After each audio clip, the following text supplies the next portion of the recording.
Benilde, pues ya es hora de cerrar el curso.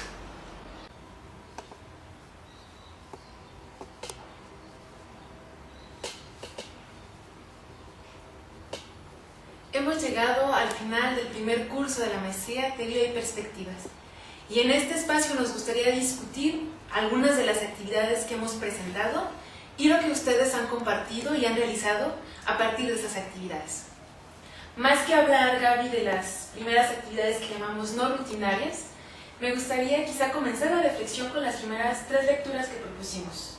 Cantoral Farfán 2003, Artig 2011 y Ernest 1900... Sí, no me acuerdo exactamente, pero además es un extracto de un artículo mayor de Ernest.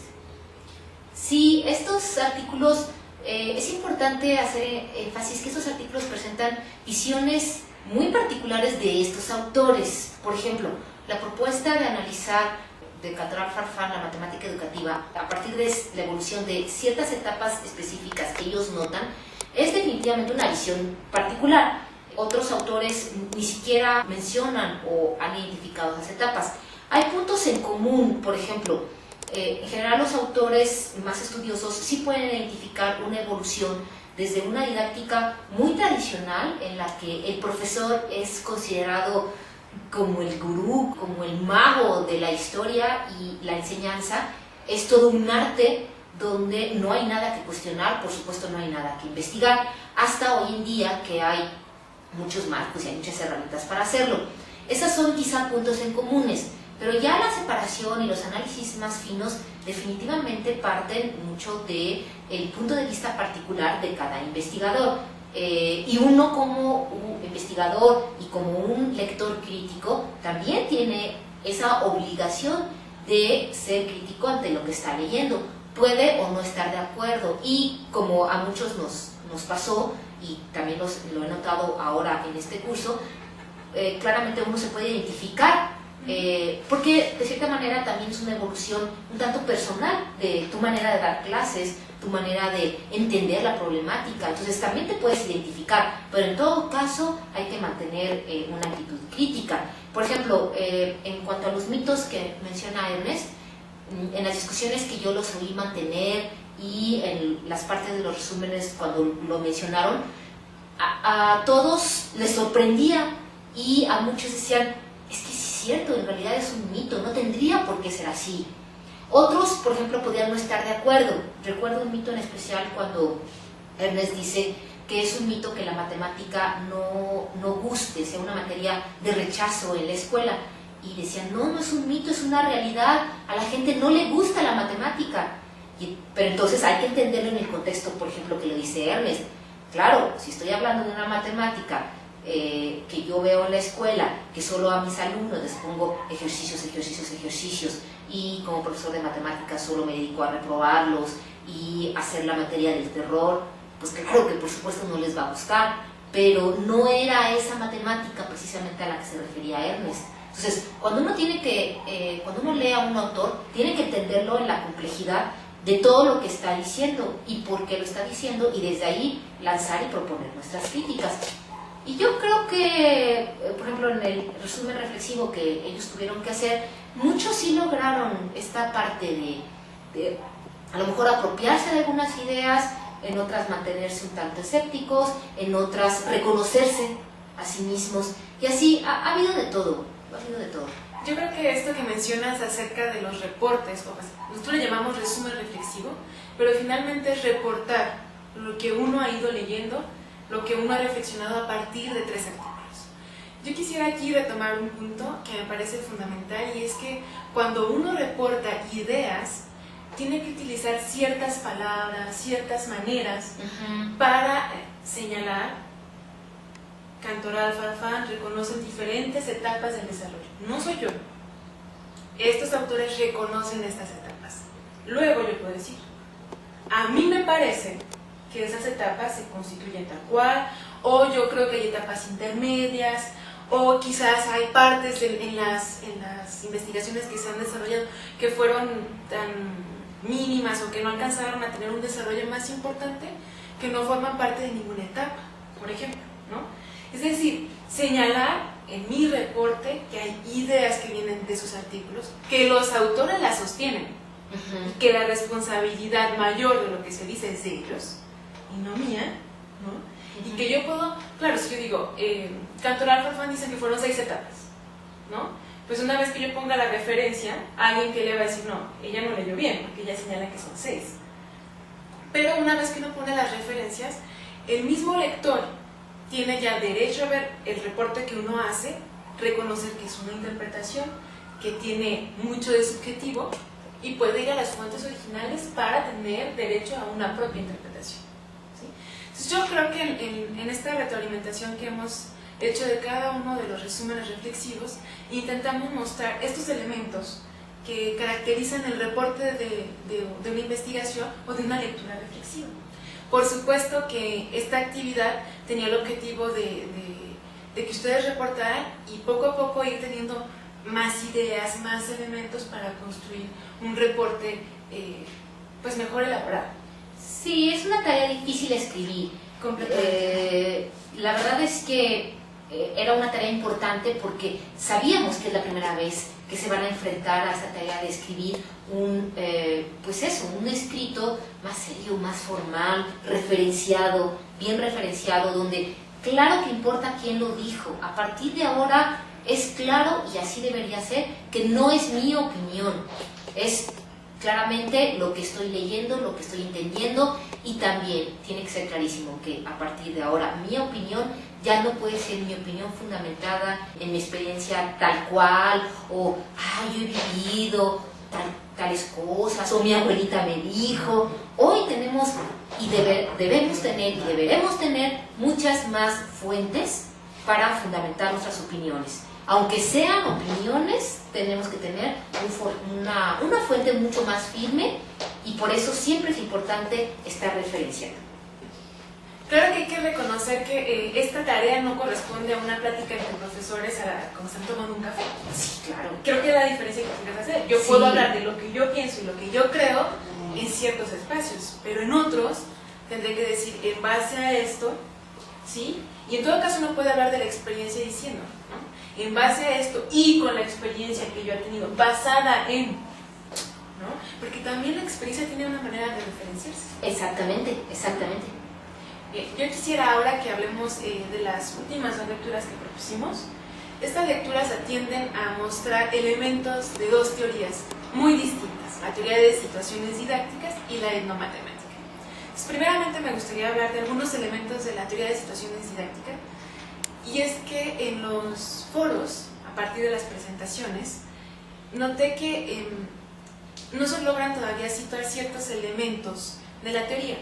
Por ejemplo, cuando hablamos de situación de acción o situación de formulación, no nos referimos a todo lo que puede pasar en el sistema educativo o en la vida académica de cierta institución, sino específicamente esta teoría está pensada para el aula, ¿sí? Para validar elementos, para regular elementos dentro del aula. No tiene herramientas para analizar todo un currículum, no tiene herramientas teóricas para pensar en un rediseño curricular, no tiene herramientas teóricas para decirnos cómo influye la sociedad, específicamente en el aula, sino que son herramientas para diseñar situaciones que pueden vivir dentro del aula, para validar el diseño antes de llegar al aula y luego para reconocer qué es lo que pasó con ese diseño una vez que los estudiantes se enfrentaron a las actividades del diseño. Entonces, creo que reconocer los elementos teóricos va de la mano con qué permite hacer esa teoría y qué no permite hacer. No todas las teorías pueden ayudarnos a hacer todo tipo de investigaciones, sino todo lo contrario, tienen dominio de validez. Es decir, me permite analizar ciertos elementos en el aula, proponer diseños, regularlos, validarlos, reconocer características de ciertos objetos matemáticos que yo quiero enseñar o que quiero convertir en un objeto de enseñanza. Por ejemplo, la situación del rompecabezas. De estas actividades que hicimos al principio, no todas son, en general las llamamos actividades, pero en particular la de rompecabezas sí es una situación didáctica, ¿cierto? Sí, por supuesto, y uno puede reconocer que uno de los elementos de los que habla la teoría de situaciones es que el milieu debe permitirle al estudiante construir conocimiento. Y en ese permitir construir conocimiento, él debe ser capaz de validar por sí mismo si lo que está haciendo atiende a lo que se le ha pedido o no. Entonces, por ejemplo, en el rompecabezas, cuando tienes que agrandar ese rompecabezas, una vez que has hecho, que has agrandado cada una de las piezas, tienes que ver si tu técnica o lo que hiciste funciona. Y eso consiste en volver a armar el rompecabezas y ver que efectivamente todas las piezas se embonan. Si llegara a suceder que una pieza no embona o que uno no agrandó ese rompecabezas proporcionalmente, pues no va a funcionar. Pero ¿quién se da cuenta de eso? El estudiante. Es decir, en esa situación el estudiante no tiene que ir y preguntar al profesor, ¿está bien lo que hice o no está bien? Sino que él es el responsable de construir ese conocimiento. Entonces, la propia situación tiene que proveer de elementos para que él pueda construir ese conocimiento. No cualquier actividad de situación didáctica. Por ejemplo, la actividad que propusimos de las funciones, esa no es para nada es una situación didáctica, es una actividad, propuesta desde el marco teórico de APOE. Esperemos que hayan leído un poquito de APOE, unas lecturas que le pusimos por ahí. Es una actividad simplemente para analizar, por ejemplo, en qué estatus de concepción mental está la función. De acuerdo a las preguntas, en este caso la investigadora, que es Ana Sfar, es la que propone este cuestionario, puede decir, pues el alumno tiene el concepto a nivel proceso o lo tiene a nivel objeto, y ya la teoría te explica qué es eso de proceso, objeto, esquema y por qué es importante. Entonces, efectivamente no tienen como actividades pertenecientes a un marco teórico, de veras no tienen absolutamente nada que ver. Y otro ejemplo clarísimo es, por ejemplo, la etnomatemáticas. La etnomatemáticas no propone situaciones, ¿cierto? Ni herramientas. No. Lo que reconoce es cómo es ciertas, digamos, operaciones que uno reconoce como matemáticas y que pueden ser muy abstractas, pueden encontrarse en situaciones de vida cotidiana, sí, contextualizadas, por decirlo de alguna manera, ¿no? Entonces, por ejemplo, uno puede encontrar que hacer comparaciones, matemáticamente implica ciertos elementos, pero al fin y al cabo es una comparación. Y uno, por ejemplo, escuchaba recién a Ambrosio contar un ejemplo de un vendedor.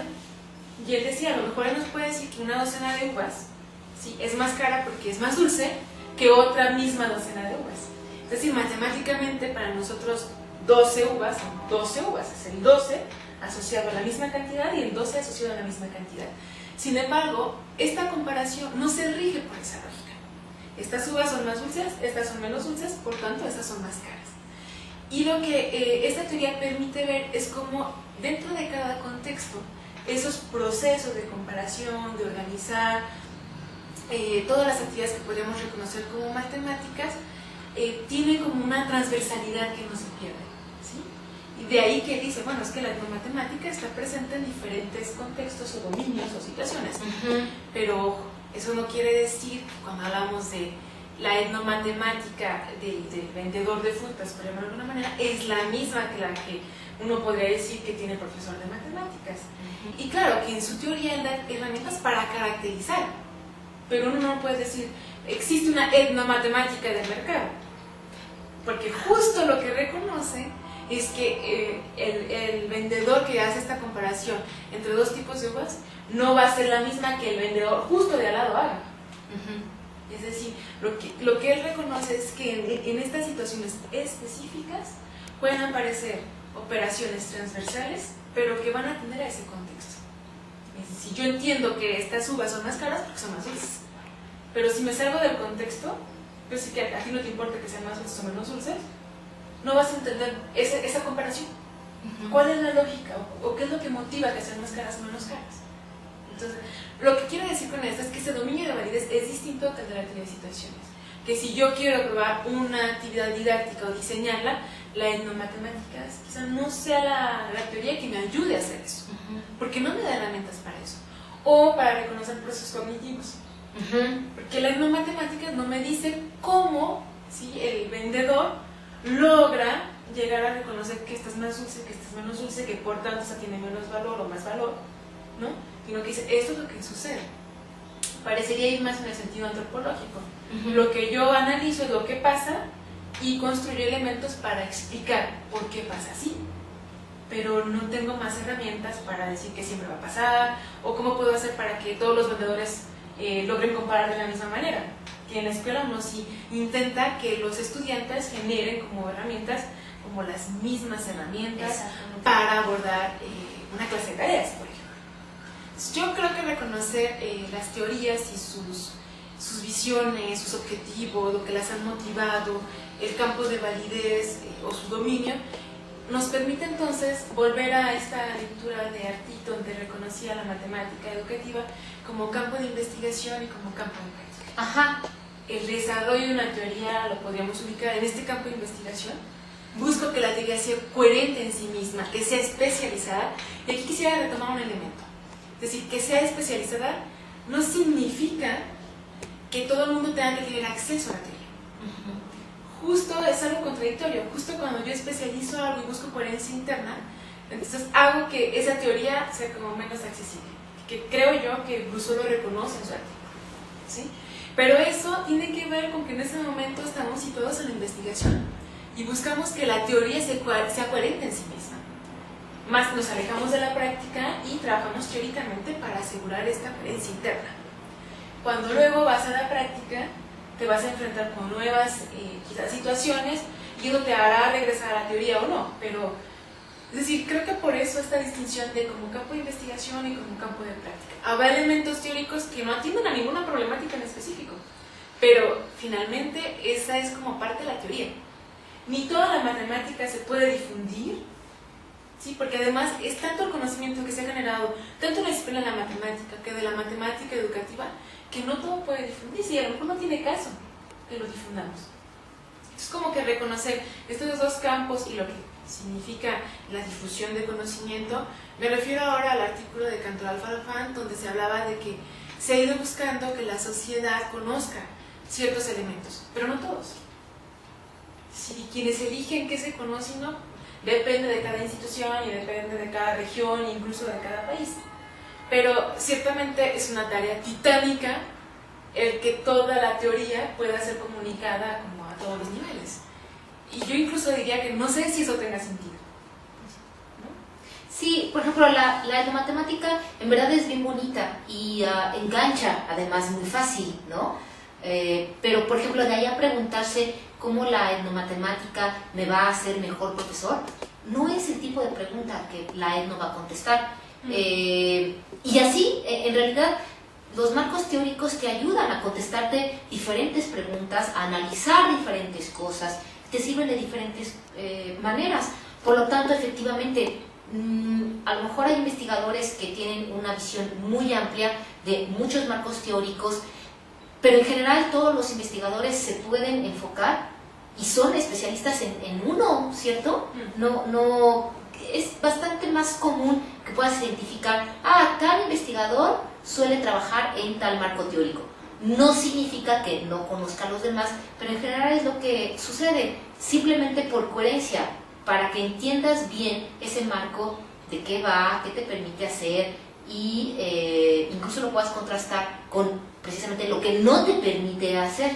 Entonces, en general hay especialidades y la obligación de todos nosotros es más o menos conocer de todo, aunque como dices, pues es poco menos que imposible, porque yo me quedé pensando, dije, bueno, ¿y podría yo decir cuántas teorías hay en matemática educativa?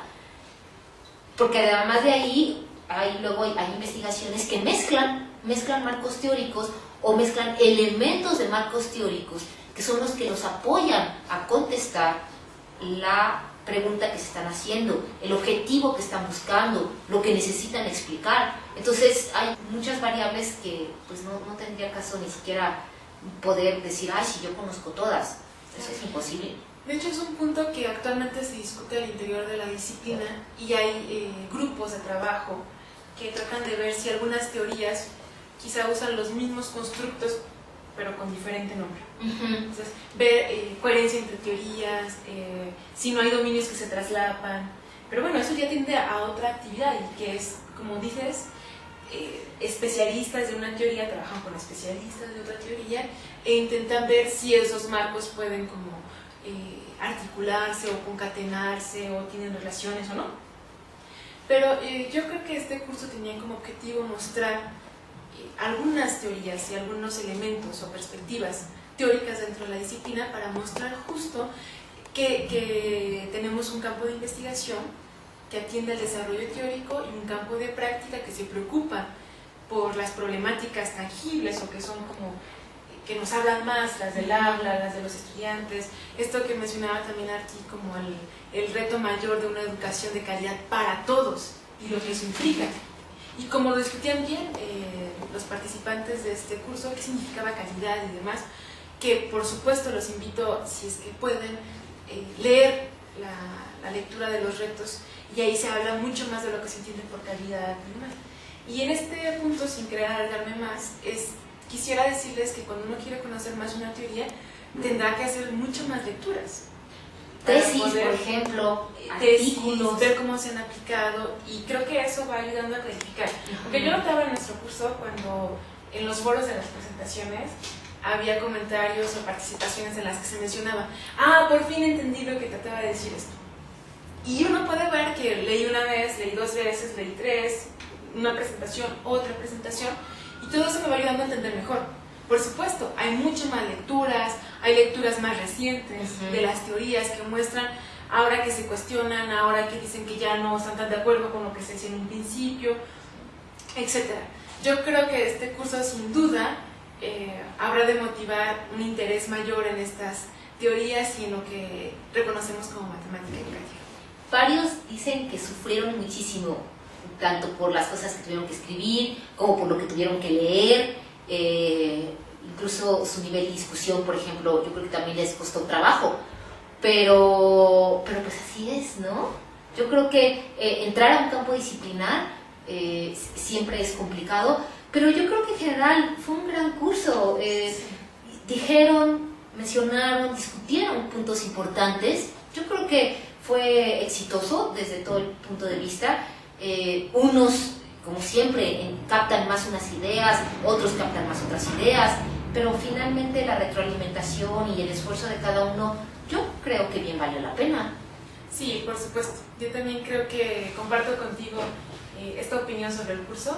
La verdad que para nosotros fue una oportunidad y un gusto estar con ustedes en este curso, y los invitamos a que sigan esforzándose y a que sigan participando entusiastamente en los cursos que siguen. Sí, pues nada, lo único es desearles que en verdad con este mismo empeño que siguieron este primer curso, sigan los demás. Nos queda año y medio de cursos antes de que empiecen a desarrollar sus propias investigaciones. A lo mejor les recomendaría a los que tienen más problemas para escribir, pues que repasen cosas de reglas básicas de redacción, repasen autores que escriben para que ustedes mismos desarrollen sus técnicas de escritura. Así que, pues, fue un placer trabajar contigo también, muchas gracias, y estamos en contacto. Cualquier otra cosa estamos al alcance de los correos electrónicos.